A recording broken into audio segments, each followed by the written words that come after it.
Bonjour à tous, j'espère que vous vous portez bien au moment où vous visionnez cette vidéo.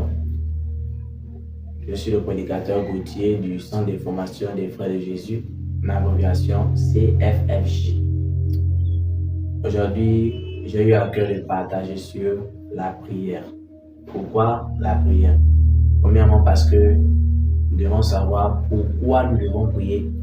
Pourquoi prier renvoie ici aux différents sujets de prière, aux raisons pour lesquelles nous devons supplier et lever la voix vers notre Seigneur. Alors, nous avons énuméré quelques sujets de prière, notamment prier premièrement parce que la prière est d'abord un pilier pour le sauver, pour le chrétien. La Bible dit dans le livre Actes 2, verset 42, il persévérait dans l'enseignement des apôtres, dans la communion fraternelle, la fonction du pain et dans les prières. Donc, la prière fait partie des piliers de la foi chrétienne. C'est pourquoi le premier sous-thème dans notre thème, la prière, était pourquoi prier. Le deuxième sous-thème, c'était comment prier, c'est-à-dire la position, les postures que nous devons adopter lorsque nous nous apprêtons à prier, à élever notre voix vers le Seigneur. Donc, parmi ces postures, nous avons vu à genoux, nous avons vu prosterner, nous avons vu front contre le sol, ou encore les mains levées vers le ciel. Pourquoi? Parce que nous nous adressons à notre Dieu, nous nous adressons au Créateur. Et donc, si on s'adresse au Créateur, on doit avoir une position, une posture d'humiliation, d'humilité, excusez-moi, ou de soumission.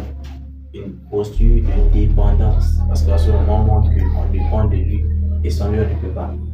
Et nous allons terminer en attaquant le deuxième point dans le sous-thème 2, c'est-à-dire comment formuler notre demande à Dieu.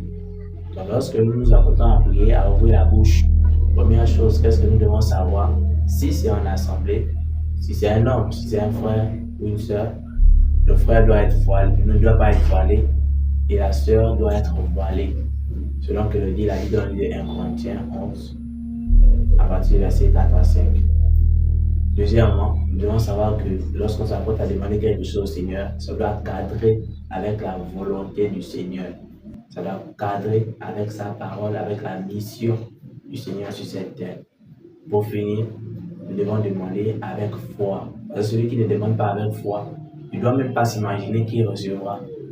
La Bible dit dans le livre de Jacques 1 qu'un tel homme ne s'imagine même pas qu'il recevra quelque chose du Seigneur.